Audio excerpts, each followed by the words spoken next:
Hare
Namaste Narasimhaya.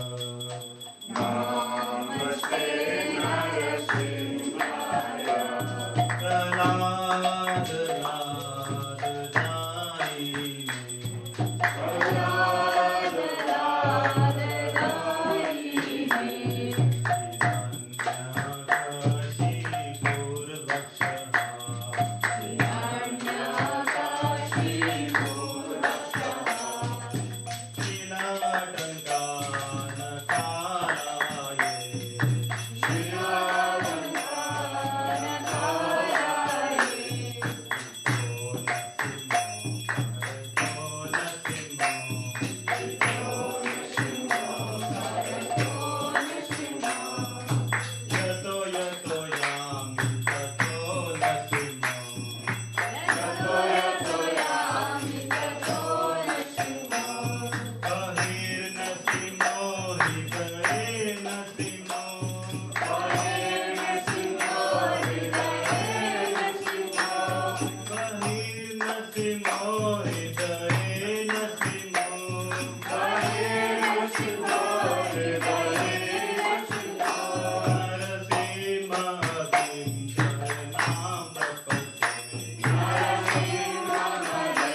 केशवदीता नर हरि रूपा जय जगदीश हरे जय जगदीश हरे प्रभु जय जगदीश हरे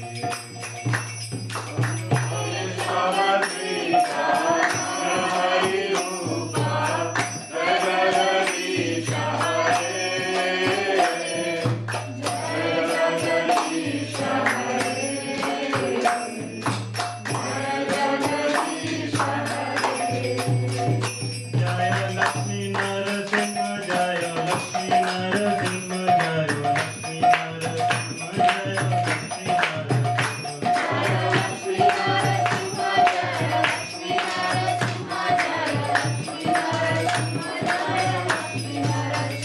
जय भक्त प्रहलाद जय भक्त प्रहलाद जय भक्त प्रहलाद जय भक्त प्रहलाद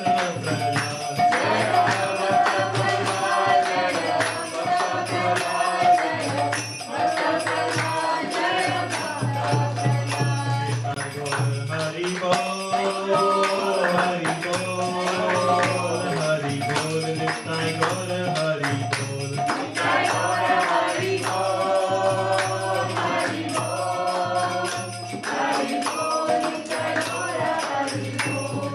जय प्रभुपाद प्रभुपाद प्रभुपाद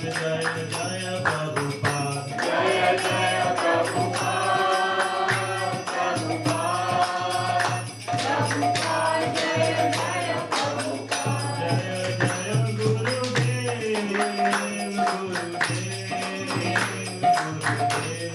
जय जय गुरुदेव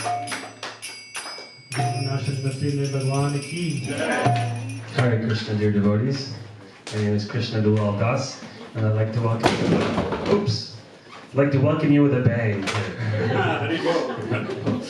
Welcome you to our Sunday Feast program. Here we're at the residence of our beloved Sri Sri Gaura Nitai Ki Jaya.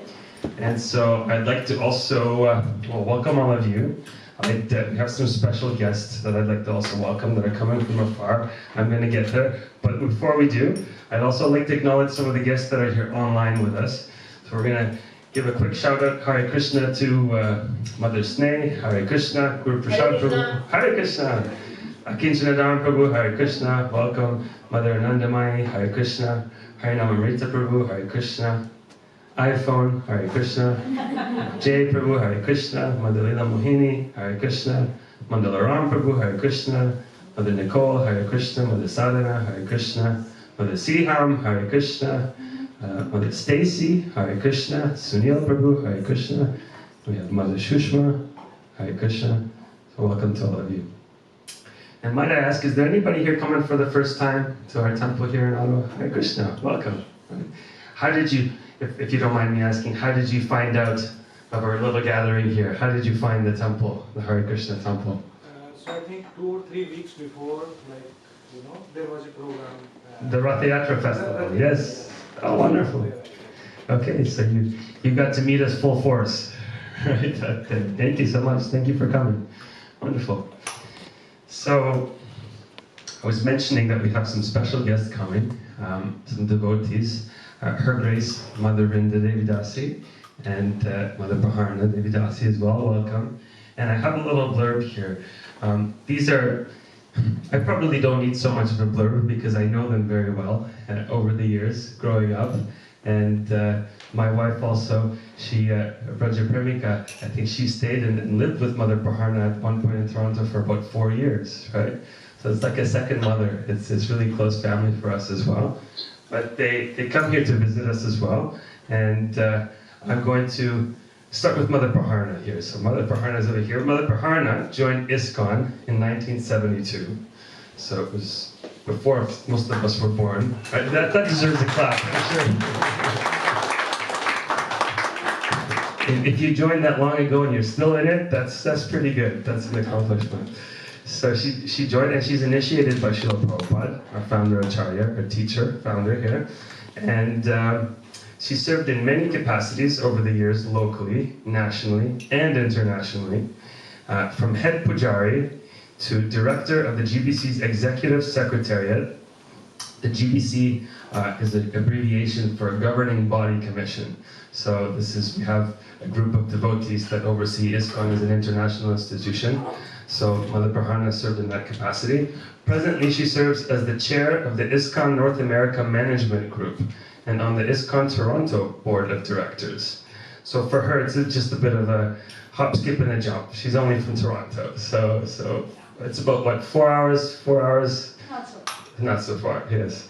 And she's also worked here as a medical social worker for 25 years and raised 3 children. And she is now a proud grandma of 4. Yeah. And also, I'm going to introduce her great grace, Mother Vrnda Devi Dasi. So, Mother Vrnda first met the devotees in 1981 while managing a natural food store in Brandon, Manitoba. In 1985, she and her family moved to BC to be near the Saranagati farm project. And there she met her spiritual master, Gopal Krishna Goswami. She and her husband were initiated in 1986 in Vancouver. Her husband left his body in 2005, and since that time, Vrnda has been active in service to ISKCON, both locally and internationally. She currently serves the GBC as Zonal Supervisor for North American Zone 1 and is a member of the Canadian National Council, the North American Council, NAC, and the SABHA, as well as facilitating the work of ISKCON Manitoba. Vrnda was privileged to edit the Grihastha Vision team's lovely handbook, Heart and Soul Connection, a devotional guide to marriage, service, and love, and their more recent Vaishnava Marriage Challenge. Seeing a gap in the literature available for preteen devotees where they could see themselves in their own lives, she wrote a chapter book, The Ram Club and the Ratha Yatra Rubies. Vrnda was honored that the devotees school in Alachua, Florida, chose to use this book in their reading program. Vrnda edited a newsletter for the Sharanagati farm community in the late 80s and 90s, and also edited a newsletter for the Canadian Sankirtan Initiative in the early 2000s. Vrnda is the director of several Canadian ISKCON corporations. She graduated with the second batch of GBC College. She also brings nearly 2 decades experience in systems development from her former day job as the financial manager of government-funded not-for-profit organization focused on adult education. And her service for the Canadian Yatra often revolves around systems, finances, and accountability issues. So Mother Vrnda has also been working closely with ISKCON Ottawa, with our board of directors, assisting us in various capacities over the years. So once again, we're very pleased to have you both joining us today, visiting us. Thank you so much. And I was wondering if perhaps maybe Mother Vrnda could share a little bit, maybe a few minutes about what it is that she's doing, and maybe some other words of encouragement or inspirations that she'd like to share with us today. We'd maybe love to hear from you. And after Mother Vrnda comes and speaks, we have a wonderful presentation by His Grace Sharat Prabhu as well. So I'll give that introduction shortly. But first, if we could hear from Mother Vrnda, that would be wonderful. Thank you. You know best about these things. It's really nice to be here with you. I think this might only be the 3rd or 4th time I've been to Ottawa Sunday Feast, and over all the years, and I just find it a very nice experience. I love your Gornitai, and I really, really love your little Krishna. I have a picture of him in our temple because he's just so sweet. Just so sweet. I've actually, I don't know if you all know the story of him, and I think there were 6 made at the same time. Do you all know that story? No. Please do tell us. Oh, I don't know if I can do it justice. I know I can't do it justice. I'll research it a little better. Jai Govinda in Vancouver has one of the others, and he knows the story really, really well. So maybe I'll have to research it, get him to tell it, and then I'll get it to you. Unless somebody here really knows the story. No, they're very sweet. One thing I know about yours in particular is that when a certain bus party traveled through and was in a habit of picking up small deities and pots and pans and anything they could liberate, the devotees here hit him. So you still have him. So, yeah, thanks very much for welcoming me. I did want to tell you a little bit about my service as zonal supervisor because it is a new service. And I'm the first person to take that service in Canada. And there's only a couple others in North America. So if you've never heard of it before, that's not at all surprising. The idea of zonal supervisors was passed in a GBC resolution in 2016, and then from there it began slowly to be implemented. And so one of the reasons for it is because, you know, Srila Prabhupada, he started so many temples. Like by the end of his manifest pastimes, there was like 108 temples all around the world, and that sounded like really a lot, right? Well, now we're pushing 1,000. So, how is the management of that supposed to go on with the same structure that you had for 100, right? And so Srila Prabhupada left his last will and testament that the GBC, as Krishna Dulal was explaining, is the governing body commission. And this was part of Srila Prabhupada's total loyalty and faithfulness to his spiritual master, because Bhaktisiddhanta Saraswati Thakur had set up the idea that, you know, a brand new idea in the history of the Gaudiya Math and all the Maths, that instead of just appointing a successor guru, there would be a panel, a council, a body, a governing body commission, and that body together would make the decisions. So even if one person didn't have the right idea, together with all the wisdom of all of them, and in consultation with each other, they would come to good decisions or good enough decisions, right? Cooperatively, unity and diversity. So unfortunately, Srila Prabhupada observed what happened after Bhaktisiddhanta Saraswati Thakur departed from this planet, and didn't think that was good. It wasn't good. Court cases went on for years and years, and you know, every temple declared its own mat. There were 64 of them, and they all declared their own guru as the acharya, and they all kind of split, right? So Srila Prabhupada was very determined to follow the order of his spiritual master, not the example of what had happened. So he put in his will very strong words about the governing body commission should be the ultimate managerial authority. And in the years leading up to his departure, he had started to train. He had appointed some GBC members and started to train them. And so now we still have, it's a miracle actually. ISKCON has managed to retain that management system. But there's like 30-ish governing body commissioners, the GBC members, and that will be the maximum ever. And there's those 1,000 temples, and so many more preaching centers, and farms, and restaurants. And so how is it going to hang together? How is one GBC member going to look after so many projects? How is he even going to be able to travel to them all? And the way that it was kind of happening, was happening kind of in a very organic way, so that wherever a GBC member kind of had relationships and had some friendship, he would become the GBC of that temple. And then he would also be a GBC in Africa, and he'd also be a GBC in Russia, and he'd also be a GBC for a few places in India, and it sort of didn't kind of make any sense if you tried to like draw a map or think about their travel itineraries. So part of the idea is to try gradually to get things into more cohesive, contiguous zones. And one of the zones that was low-hanging fruit and able to make sense fairly early on is Canada. In Canada, we already had Bhakti Marg Swami, and we already had a whole country. And Bhakti Marg Swami had this GBC in a few other places, but rather than him being a GBC in far away other places, the idea was pull him back to being the North Canada. And let's give this zone a few more places to make it balance out population-wise with the size of other zones.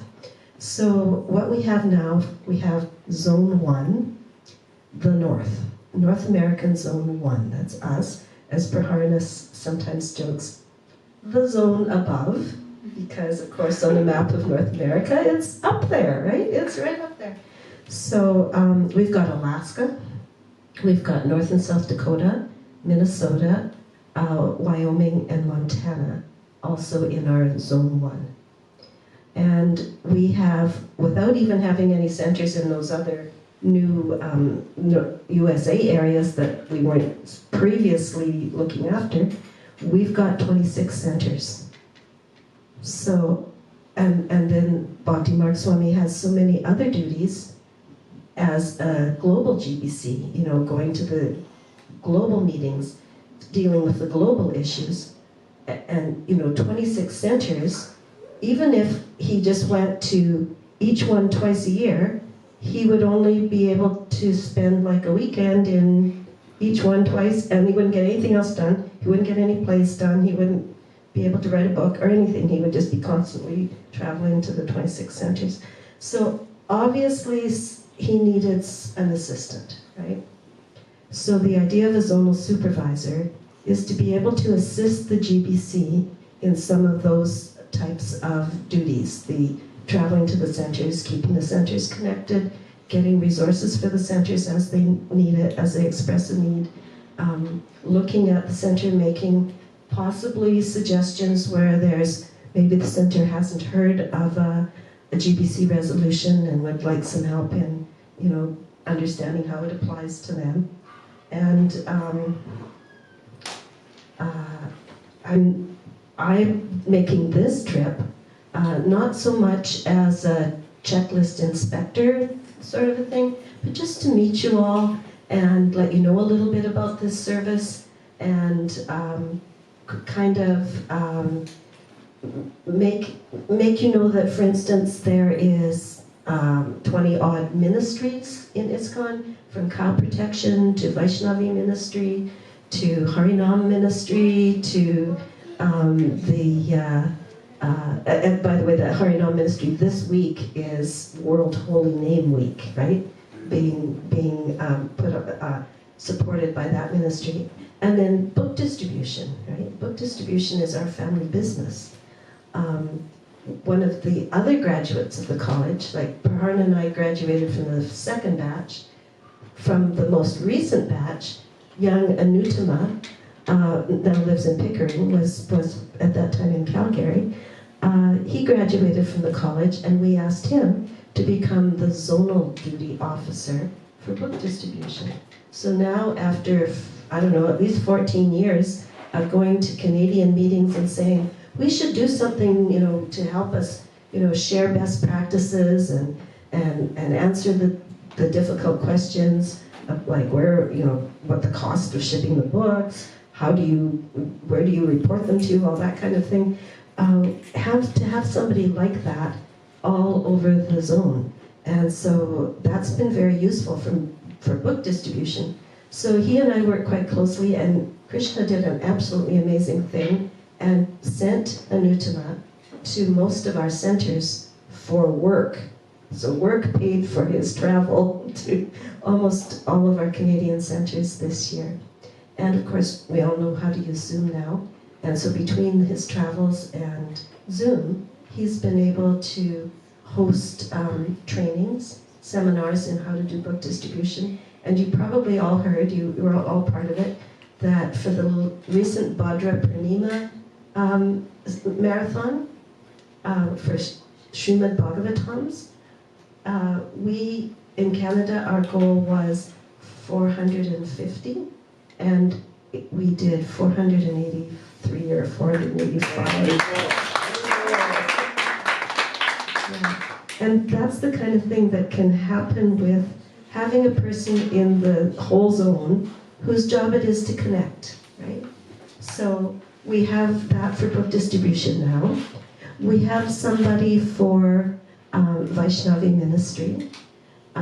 We have somebody for communications. Gradually what I'm trying to do is get a person like that for each of the ministries and connect them with the temples and stay in touch with them and create that level of support so that the temples don't have to reinvent any wheels, you know, so that resources are available. So that's basically what I'd like to explain at this point about what the service is, or at least how much of it I'm going to be able to get myself around in the coming year or two. I guess the other major thing is, you know, the legalities of everything, making sure that incorporations are in place, are safe, charitable status is safe, property ownership is properly signed off on, and everybody knows where their incorporation documents are, everybody knows about their bylaws, and I just want to, when I'm too old, which will be very soon, want to pass it on to the next couple of zonal supervisors. I'm thinking because we have 26 centers, that will take 3 zonal supervisors, all that part will be in order. And I don't know, Krishna Dulal, do you think, and you want to let anybody ask any questions about this? Or? Yeah, I mean, absolutely. Yeah. Does anybody have any questions or any complaints about this plan? Just raise your hand if you have a question. All in agreement. Mataji, do you have a story written about all your journey in Canada? Oh, that sounds like Guru Sharat Prabhu. Harinamrita. Ah. Harinama Mridasa, thank you. Hare Krishna. No, you're the third, you're the 4th center I visited on my journey. My appointment was at the exact same time as COVID. So although I was supposed to travel all the time, it was COVID. So we had Zoom instead. But now the COVID is kind of opening up. I'm starting to collect those adventures, Prabhu, but I don't have any story yet. This is the very beginning of this journey, of visiting the centers. Yeah, it is lovely, and it's very lovely to see you all here. No, because we want to know your early part of our journey in Canada. I want to know your biography, Mother Vrnda. From 1980, what was it? Okay, I'll try to summarize it extremely briefly. It's probably not at all what you would expect. My parents were vegetarians. My grandfather was a vegetarian. He was influenced by George Bernard Shaw, who had been influenced by the Theosophists, who had been influenced by the Bhagavad Gita. And so my grandfather raised my mom as a vegetarian. My dad had already become a vegetarian after the Second World War, and they taught me to understand that I am not a body, I'm spirit walking around in a body. And they taught me about reincarnation and karma, and they were very discouraged when in my teenage rebellion I became a born-again Christian. So then, many years later, I was married with 2 kids and running a natural food store. And my husband and I grew the alfalfa sprouts for sale in Safeway in Brandon. And my husband was delivering the sprouts, alfalfa sprouts, to Safeway. And there were these 2 strange characters sitting in the mall in these funny, scratchy orange sweaters and wigs. and they were selling candles. And it was getting close to Christmas. There were lots of, tables in the mall, and so he stopped and talked to these two strange characters, and it turned out that they were selling candles, and they were in Brandon. There were others like them all across Western Canada, at tables in malls with the candles that they'd made in their own factory, in order to raise money for the temple they were building. They were building a temple in Vancouver. Actually, if you go to Vancouver, you can see that beautiful temple with beautiful stained glass windows that the devotees learned how to do stained glass windows in order to put stained glass windows in their temple. And beautiful marble floor that the devotees learned how to lay marble pieces in order to make the beautiful temple that they were worshipping Krishna in. They were all relatively young, university educated or recent dropout of being almost done their degree, young Western people who were very interested in spiritual life. And they raised the money for their temple by these type of things, by book distribution, by selling paintings, by making candles and selling them all across Canada. So this was the way that all of our early temples were acquired, including the Ottawa one. This was the mechanism by which money was raised, is that the young people worked really hard on the streets and knocking on doors to sell things, not begging for donations, but actually giving something, giving a book, giving a sticker, giving a lollipop, giving a flower, giving a painting, giving a magazine, selling a candle. It wasn't donations at all. It was always a sale, and a very hard-working group of young people. So that's what these two devotees were doing. They were sitting in the mall trying to raise the money for their temple, to build their temple, which is just, they had just bought the land and were starting to figure out the how to build it. And so they were brahmacharis, so they didn't talk to me. But when they left, they came for supper. He asked that he knew how hard it was to be a vegetarian in that prairie town, because we were vegetarians. We knew what it was like, and they were living in a hotel. So he said to them, come home for supper.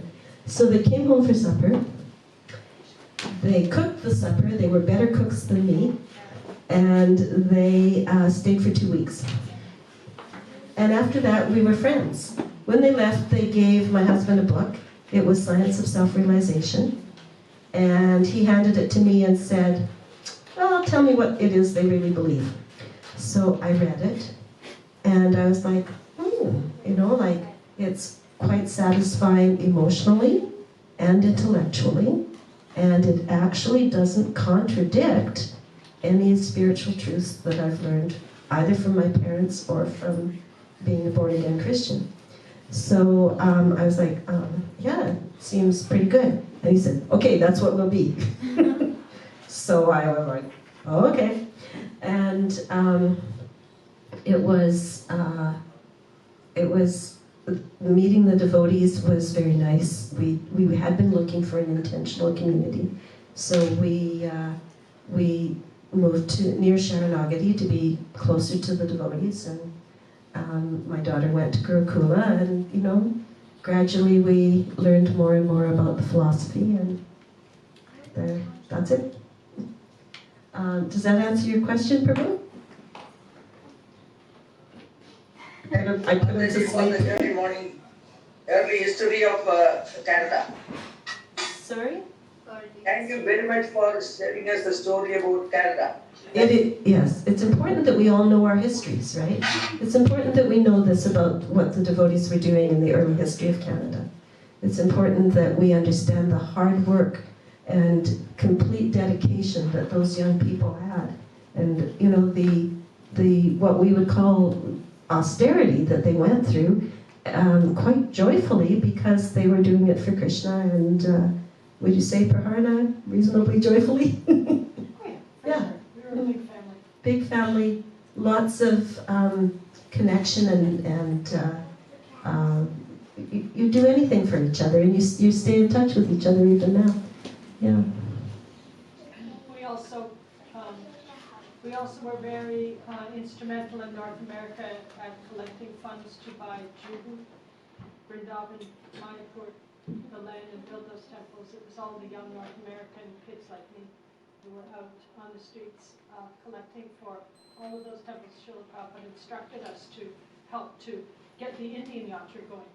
As in those days, it was nothing, and everything was in North America. And then we contributed to India so they could raise.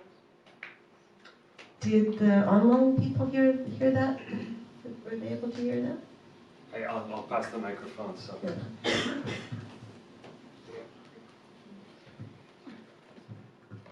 Yeah. Just mention that in those early days, there wasn't a lot going on in India. There was a lot going on in North America, and Srila Prabhupada spent a lot of time here and encouraged us to go out and collect and get resources together, send devotees and Lakshmi to India. He said one from each temple to go to Vrindavan. So we went out many years, every day, collecting coins, selling, as Vrnda said, paraphernalia. Particularly, I was collecting for Juhu Temple in Mumbai, Vrindavan, Mayapur. So when you go to those temples, you should think about the North American origin of that. The young North American devotees actually helped get those things off the ground under Srila Prabhupada's direction. And India at that time was very small ISKCON, and it gradually rose to very big ISKCON. But it all had its origin in the North Americans helping them to get that land and get going. Thank you so much, Mother Praharna. I think we probably could spend so much wanting to learn and hear about those early days and the beginnings of ISKCON. And perhaps would it be possible for us to have a forum maybe afterwards if devotees would like to ask questions? And would you want to just be available? Bruce, yes? Well, you're our drive home. Okay, I'm going to stay till the end. Thank you so much. Hare Krishna. Thank you so much.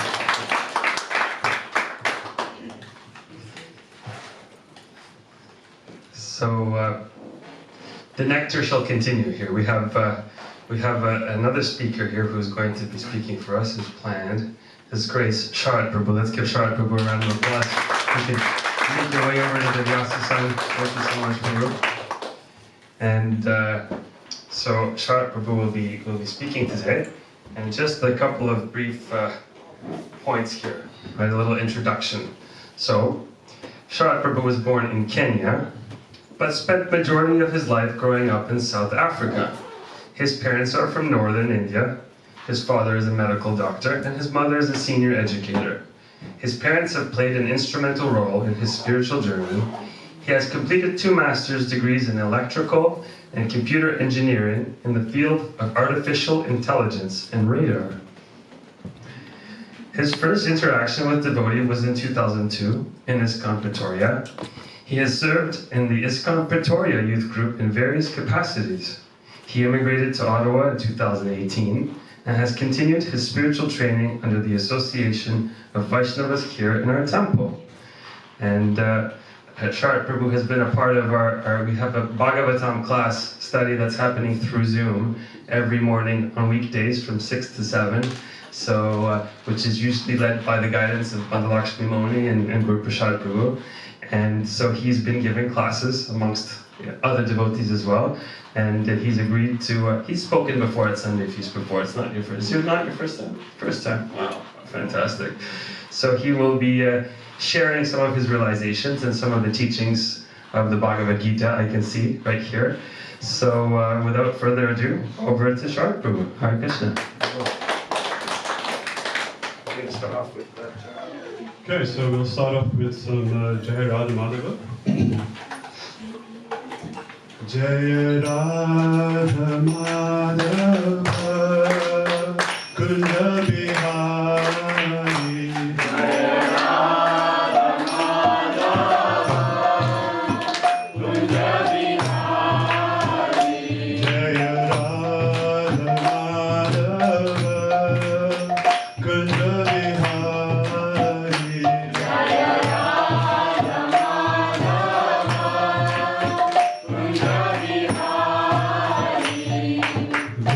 Jana Vallabha Giridharidhari.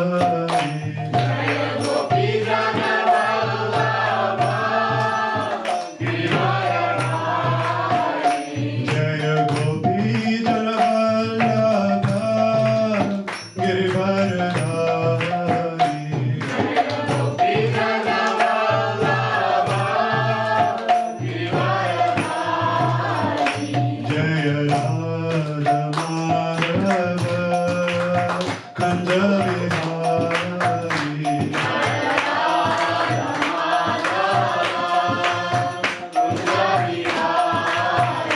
Jaya Radha Madhava Kanja Vihari.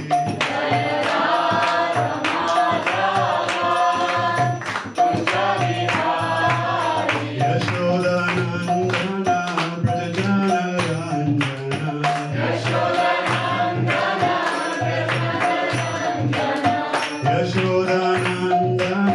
Brajana Ranjana.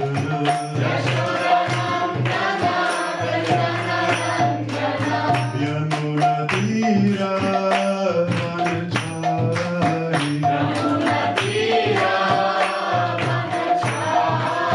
Yamuna Tira Vanachari.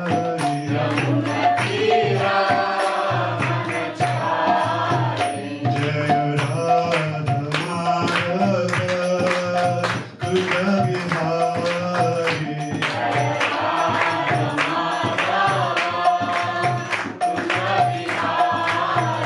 Jaya Radha Madhava Kunda Vihari.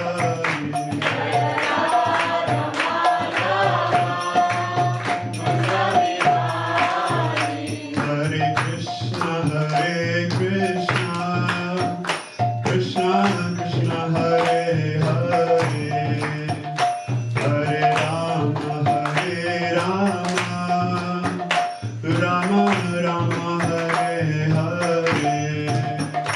Hare Krishna, Krishna Krishna, Hare Hare, Hare Rama, Rama Rama, Hare Hare. Hare Krishna, Krishna Krishna, Hare Hare, Hare Rama, Rama Rama, Hare Hare. Hare Krishna, Krishna Krishna, Hare Hare, Hare Rama, Rama Rama, Hare Hare.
Nitya Gaura Hari Bol, Hari Bol, Hari Bol, Nitya Gaura Hari Bol, Nitya Gaura Hari Bol, Hari Bol, Hari Bol, Shri Shri Radha Madhava ki Jai, Shri Shri Gaura Nitai ki Jai. His Divine Grace Sharat Prabhu Srila Prabhupada ki Jai. Nidai Gaur Premanande.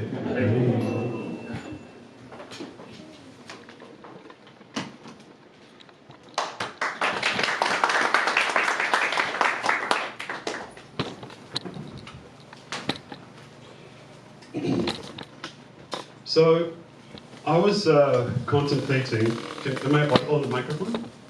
Yeah? Okay. I was contemplating what can I potentially speak about? You know, what can be a really impactful topic? And then while meditating for almost 2 weeks, sort of got the idea, let's talk about the power of influence.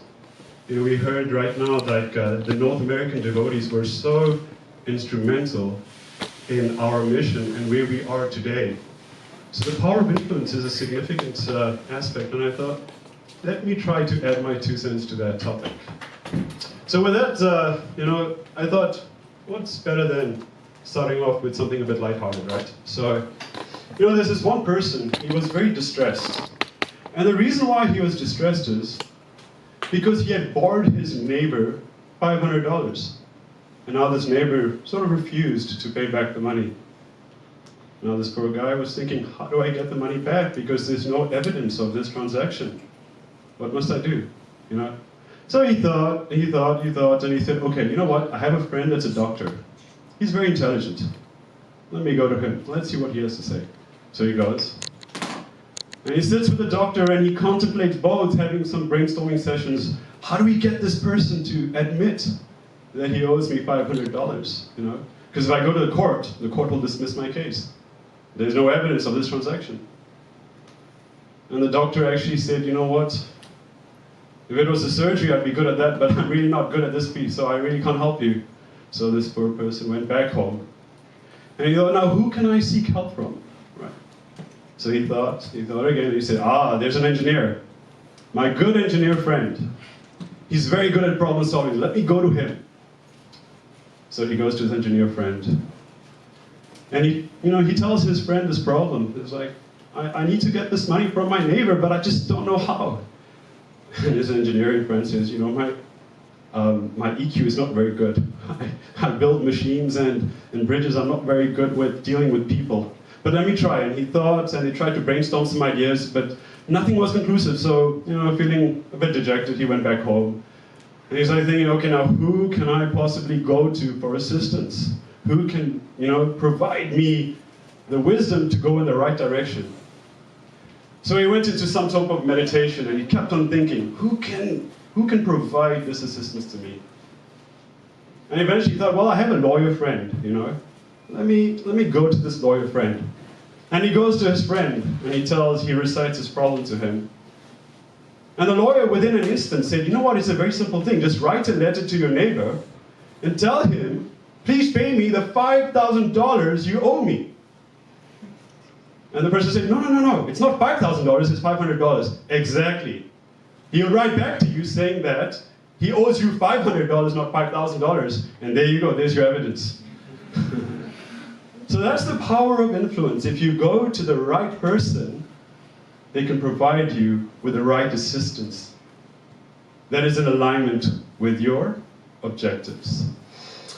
So before I actually proceed into the talk, I want to ask for the blessings from, we have so many great devotees here.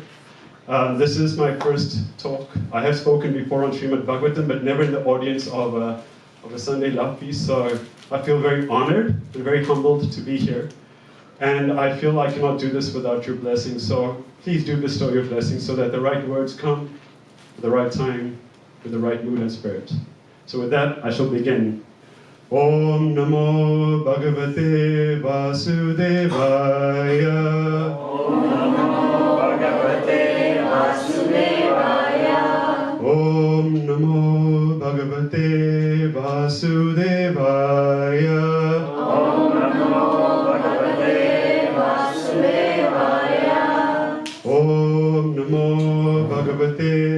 Vasudevaya. Om Namo Bhagavate Vasudevaya. Om Jnanatirandasya Gyananjana Shalakaya Chakshurur Bhuminitam Yena Tasmai Shri Gurave Namaha. Jaya Shri Krishna Chaitanya Prabhu Nityananda Shri Advaita Gadadhar Shivasadi Gaura Bhakta Vrnda. Hare Krishna Krishna Krishna Hare Hare, Hare Rama Rama Rama Hare Hare. So before this talk, I had called actually a person who I really look up to, His Grace Guru Sharat Prabhu, and he says, speak from the heart. So today I will try my very best to speak from the heart. Now, I'm going to be narrating a very important pastime that was narrated by Lord Gauranga himself. And this particular Leela is described in the Chaitanya Charitamrita in the Madhya Leela. Do we all know who Narad Muni is? Right? Narad Muni is perhaps one of the most important saintly personalities that's there. He's known as, the celestial traveler. He can travel to any place just by thought. So he's a very prominent figure. So one day, Narad Muni decided that he wants to embark on a journey to this very holy place known as the confluence of the three holy rivers, the Triveni Sangam. So this place, which is in Allahabad, it is a place where the three holy rivers, the Yamuna, the Ganga, and the Saraswati rivers, they all meet. And he was desiring to go and take a bath there. So on the way, as he was going through a forest, he came and stumbled upon a deer that was flopping around the forest floor in a lot of pain and agony.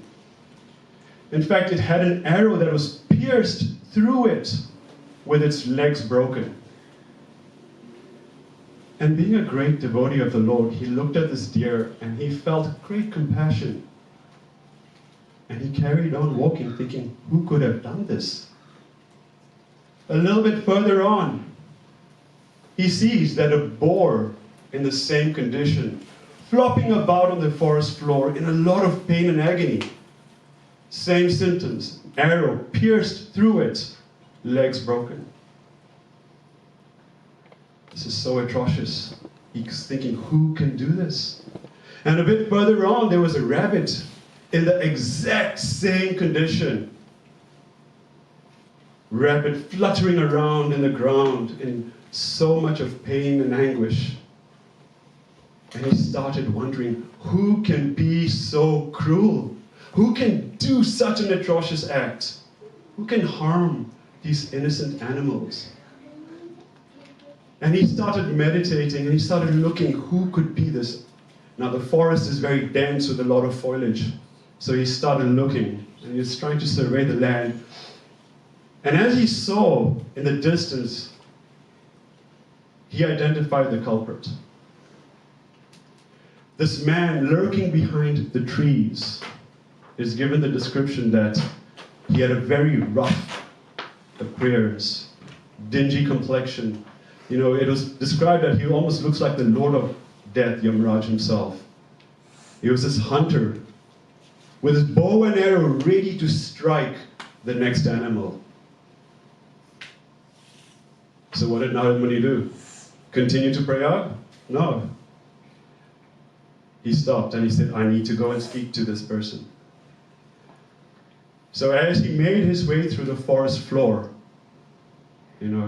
stepping on the twigs, almost intentionally, because Narad Muni can travel at the speed of his mind. So if he wanted, he could teleport directly to the hunter. But intentionally he walks through the forest floor. Does anybody know why? He wanted to chase away the animals that this hunter was actually trying to kill. And he was successful in his mission. The animals heard Narad Muni step through the twigs, and they ran away. Now this hunter was furious.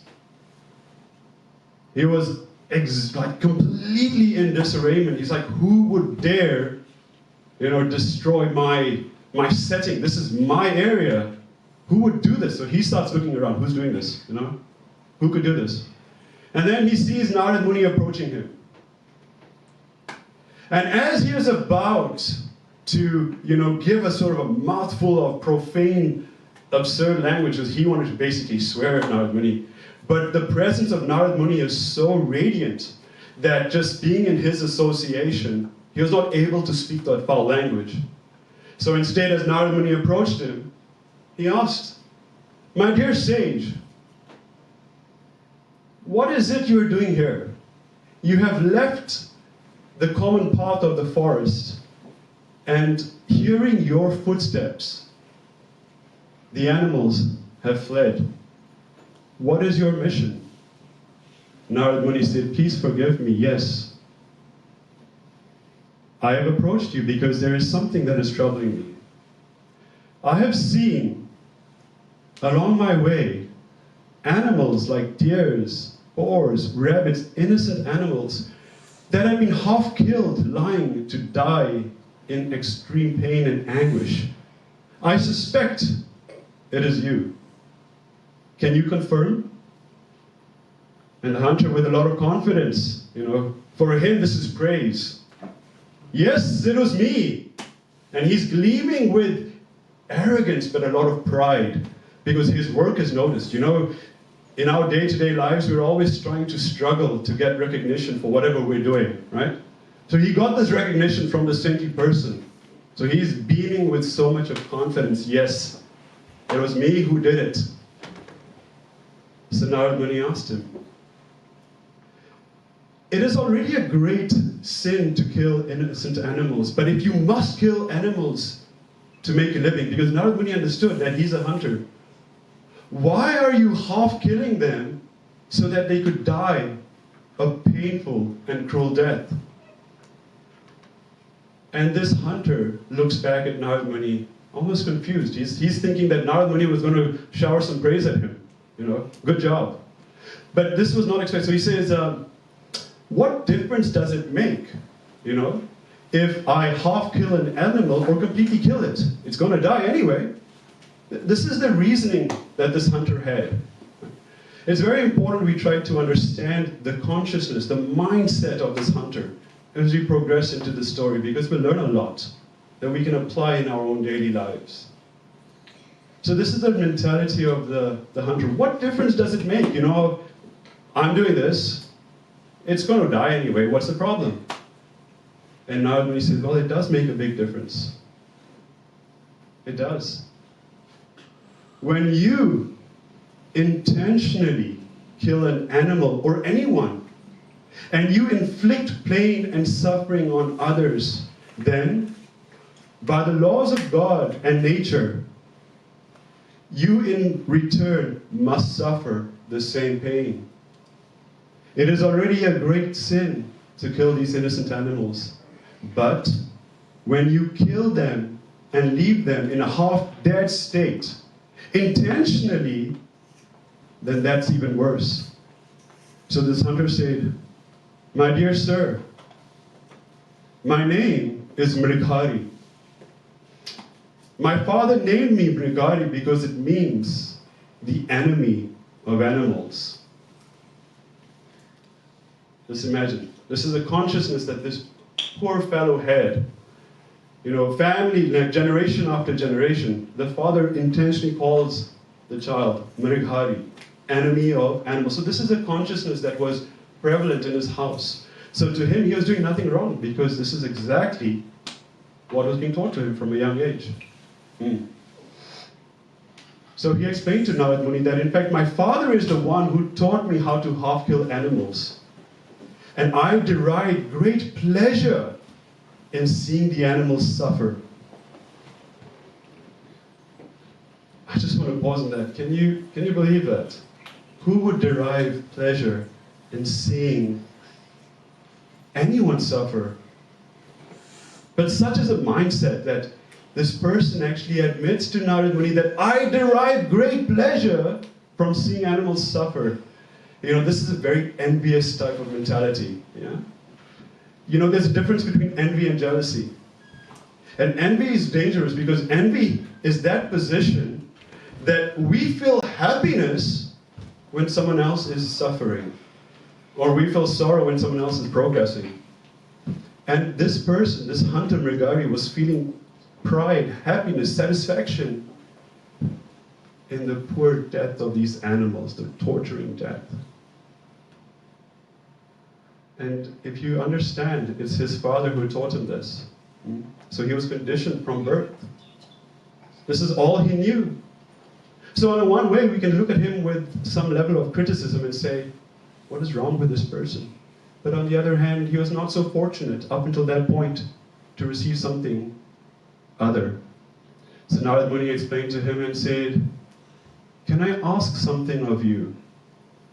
And Mrighari, with a great smile on his face, saying, oh my word, I get to serve this great saint. And he's thinking, okay, I know what you want. So, yes, please, my dear sir, what is it you desire? Do you desire these animals? Or would you like some animal skin? I can take you back to my home and I can give you a great tiger skin or a deer skin that you can use for your meditation. And he's so happy. Huh?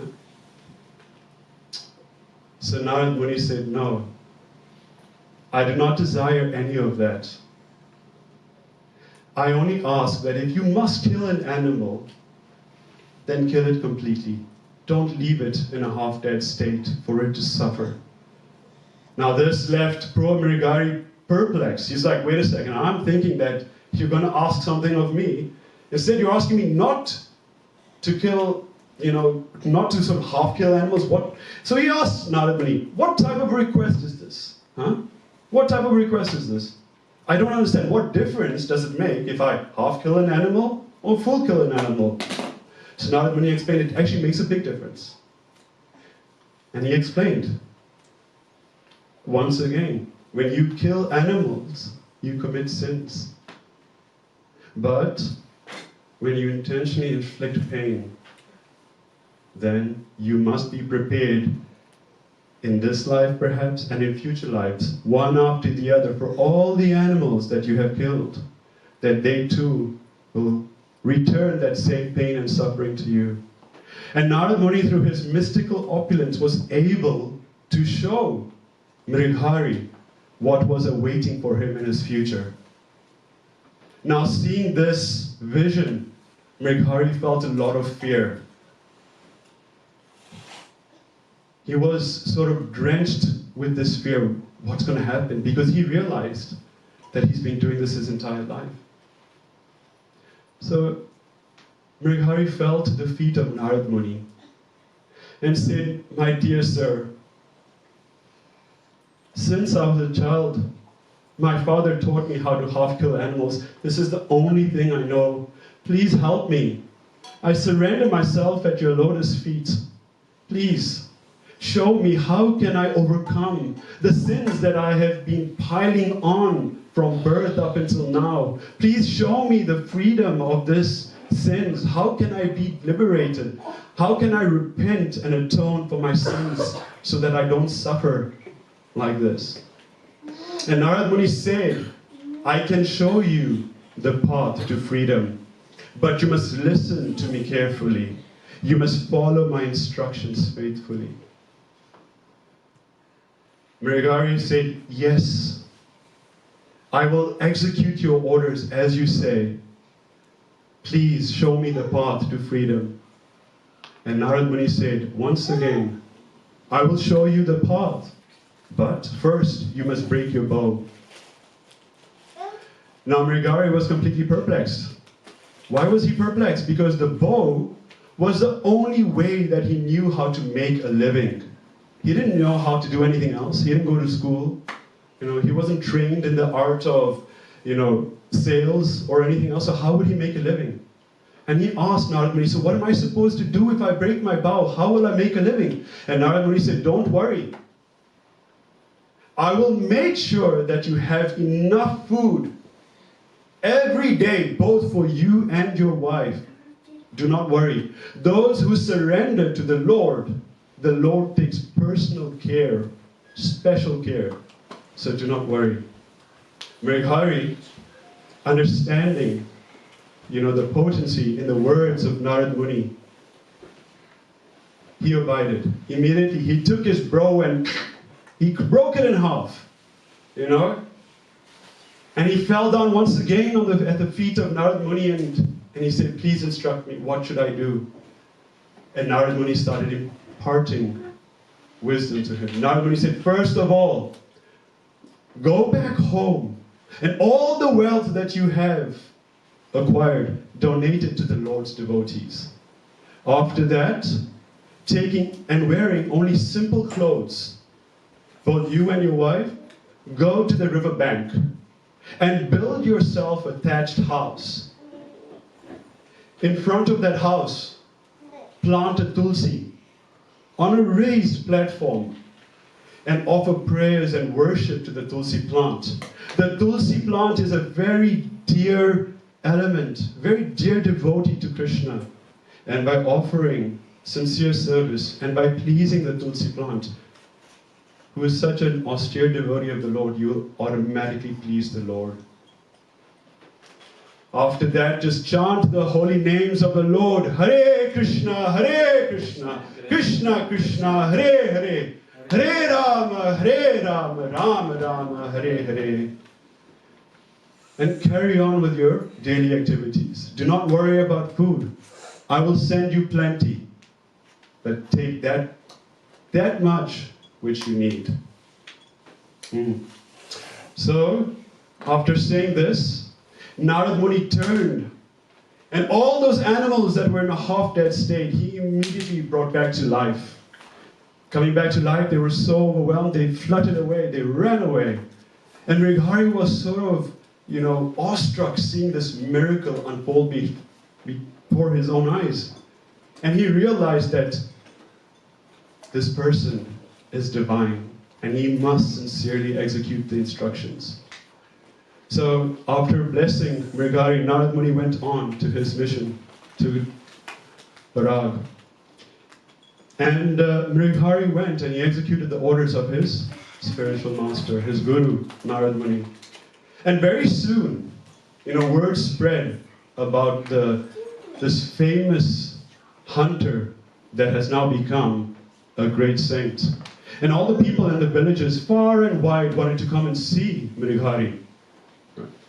So as it is in Vedic etiquette, when you go and see a saintly person, you don't go empty-handed, right?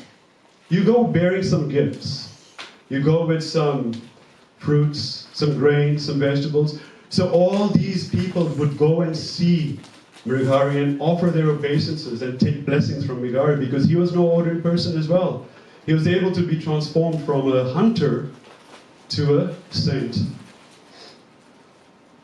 A few moments in time later, Narad Muni was speaking to his very close associate, Parvati Muni, another great sage. And Narad Muni was telling Parvati, I have a disciple, and this disciple used to be a hunter, but now he's a sincere devotee of the Lord. And Parvati Muni, hearing this, said, actually, let's go see this person. I need to see this. It's really hard to believe, right? A hunter can now become a sincere devotee of the Lord. So they both went to go and see Mrighari. And Mrighari, in the distance, could see Parvati Muni and Narad Muni approach. And he became so excited. My guru is coming. So he started running towards his Guru Maharaj. But along the way, he was hopping and jumping, moving left and right, trying to avoid the little insects on his ways. And then he approached Narad Muni. And just as he was about to prostrate himself and offer his obeisances, his Dandavat Pranam, he saw there were ants crawling around the feet of Narad Muni. What did he do? He took the cloth that was around him and he started to whisk away these ants. And after he made sure that no more ants were there, he bowed down and offered his obeisances. Narad Muni raised him with very kind hands and said, my dear Mrighari, it is not surprising to see this new non-violent side of you, because those people who offer devotional services to the Lord are naturally very non-violent. And hearing this, Mrighari became pleased, and he actually took both Parvati Muni and Narad Muni back to his home so he could offer some, hospitality and service to them. So he laid out this beautiful straw mats, the best comfort that he could possibly provide to his guru. He did. He fetched some water from the river nearby, washed the feet of these great sages, and sprinkled the holy water on his head and his wife's head, and started chanting ecstatically the holy names of the Lord. And as he was chanting, tears were rolling down his eyes. And as he later broke out into ecstasy, he danced in so much of happiness. Seeing this miracle unfold, Parvati Muni turns to Narad Muni and says, "My dear Narad, you are a touchstone. You can turn iron into gold. The Lord Krishna must be so pleased with you just by following your instructions. The lowest of mankind, a hunter, can become such a beautiful and sincere devotee of the Lord." And Narad Muni then turned back to Mrighari, being very pleased with his disciple. He asked Mrighari, "My dear Mrighari, do you have enough food? The Guru is always concerned. Is my disciple doing well? Not just from a spiritual well-being, but a physical well-being." Mrighari said, "My dear Guru, the people that you send to me bring so much of food that almost 10 to 20 people can eat to their heart's content. I humbly request you, please, ask those people to bring just enough for 2 people, me and my wife, that's all." Narad Muni was so pleased to hear that my devotee is executing my instructions so well, and blessed him and said, "May you always please Krishna with your devotional service." So the story ends there, this pastime ends there, but there's so many important aspects, right? We can try to briefly just dissect. The first thing that we should try to understand is, Mrighari was a very low, I don't want to call him a low person. His mentality was low. And the reason for that is he didn't have the association of, pious and valuable people. People that could actually change his thought process, right? And when he came across a sincere devotee of the Lord, he was able to shift his paradigm in thinking. I actually want to ask all of you sitting here, right? Not to answer to me, but to just think about this. Who are the people that you spend time with? Do these people add value to your life, or do they take away from your life? What is your goal? What objective is it that you want to achieve? These are important questions. Because right now it may feel that these people whom I may be associating with may not have such a detrimental aspect.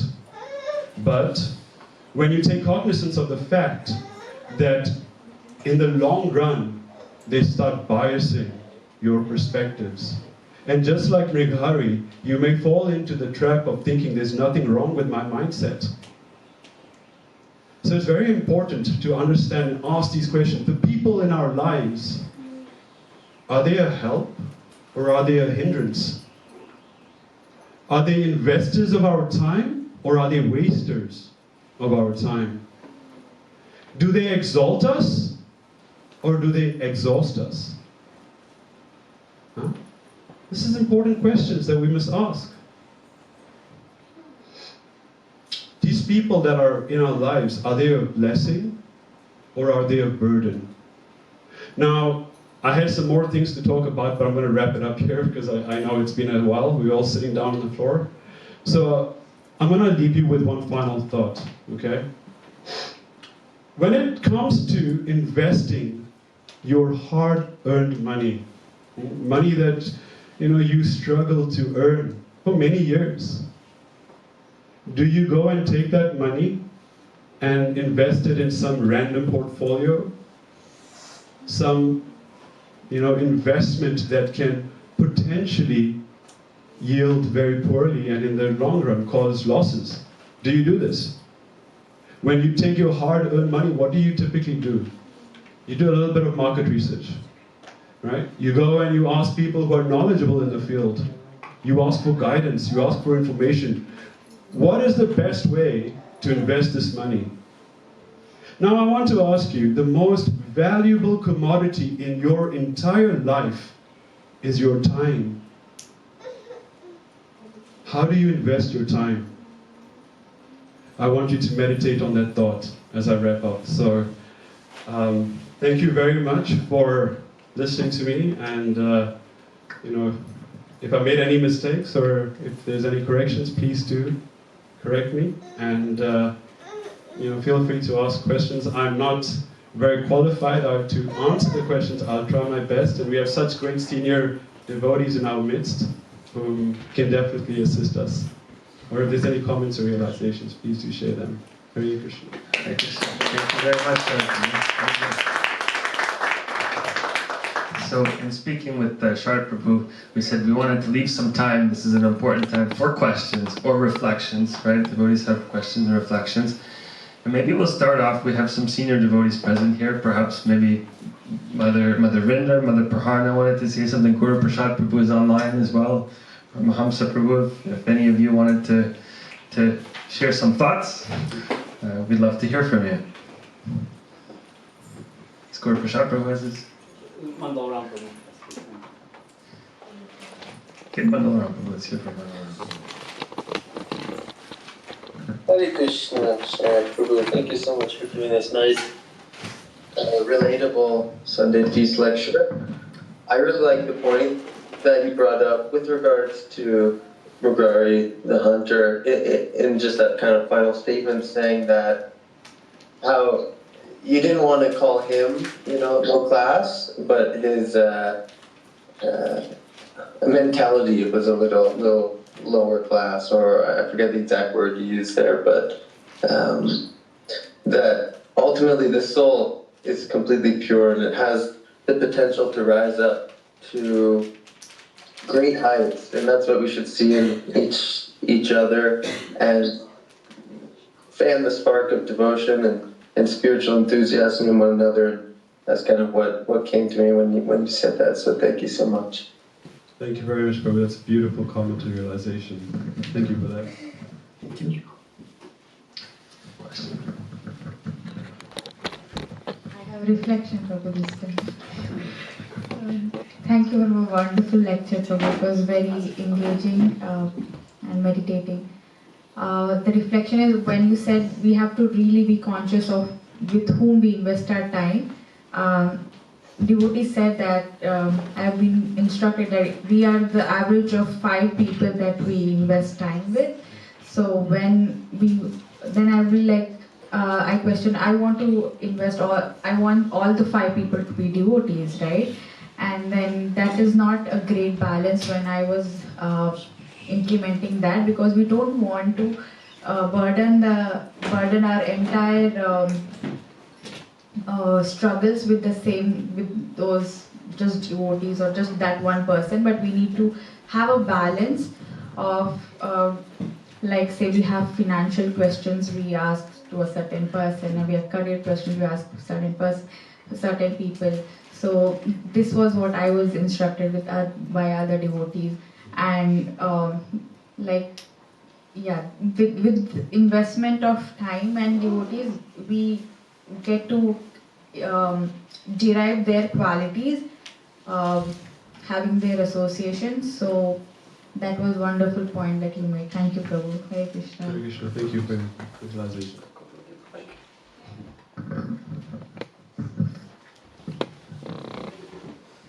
Hare Krishna. Thank you, Prabhu, for a wonderful class. When you said, I don't have any question, but just a realization. When you said that when Mrigari met saintly person Narad Muni, he asked a question for liberation.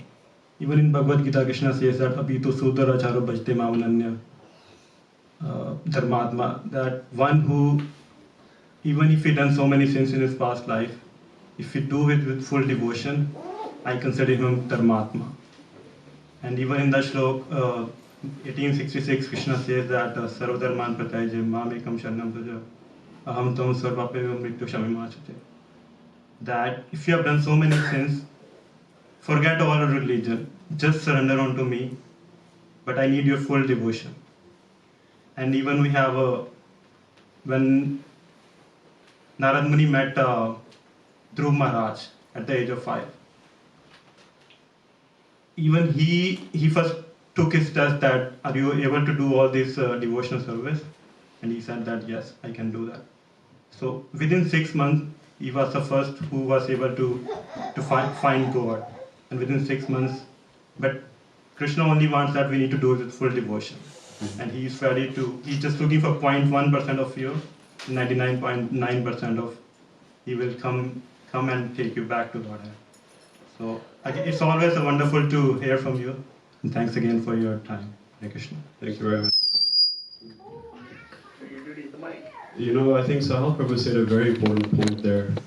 Krishna always reciprocates accordingly. And you know, we have a very special time coming up in our Vaishnav calendar, Kartik month, right? And during Kartik month, Lord Krishna is so merciful to his devotees. You know, the importance of lighting a lamp during this Kartik month. Now there's two things that we will study and hear this beautiful Leela of how Yashoda Maya, you know, successfully, after a lot of endeavor, binds little Damodar, right? This Leela will be discussed, I'm sure. And you should listen. If you don't know about it, please do go and read about it or hear about it. But in this Leela, two things are important. To attain Krishna, there's two things, right? There's our endeavor, and there's Krishna's kripa, Krishna's mercy. So to attain the Supreme, we need the mercy of either Krishna or his pure devotees.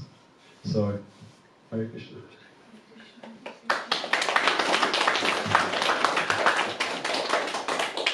Anybody else have any additions or questions? Brother Prahar.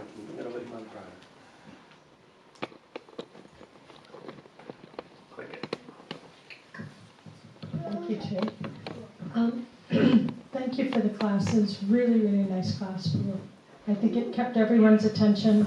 Storytelling is the best way, honestly, to teach. Anyway, it just occurred to me that, you know, like, we all have Magari in us in so many ways. We're full of Magari, even though it may not be as gross and apparent. You know, as human beings trapped in these material bodies, our hearts are full of all kinds of impediments and misconceptions and cruelties and awful things like that. So we all, as devotees, we have to be aware of those things and try to always be rooting them out and figuring out what it is that it is our impediment and having an open heart and mind about it. And we also have, by the mercy of our Guru and Lord Chaitanya and so many saints in ISKCON and in our line, we have our Narada Muni in us, that we have the potential to help others and to always be aware of the tremendous gift we've been given and how to give it to others. And so this story is very instructive because we can see ourselves in both sides and always think about how we can you know, optimize what we have from both sides. That is such a beautiful realization. Thank you very much for that.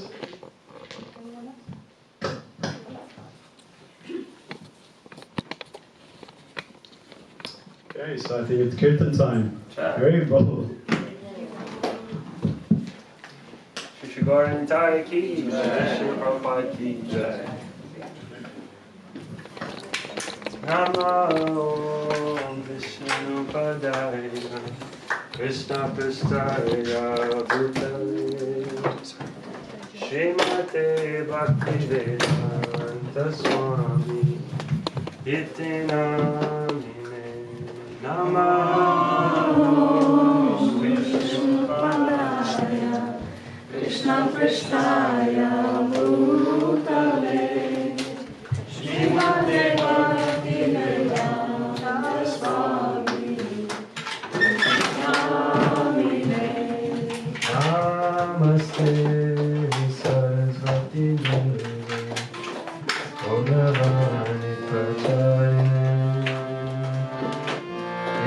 Radha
Krishna, Radha, Krishna, Shyamakunda, Radha Kunda, Giri Govardhan ki Jaya.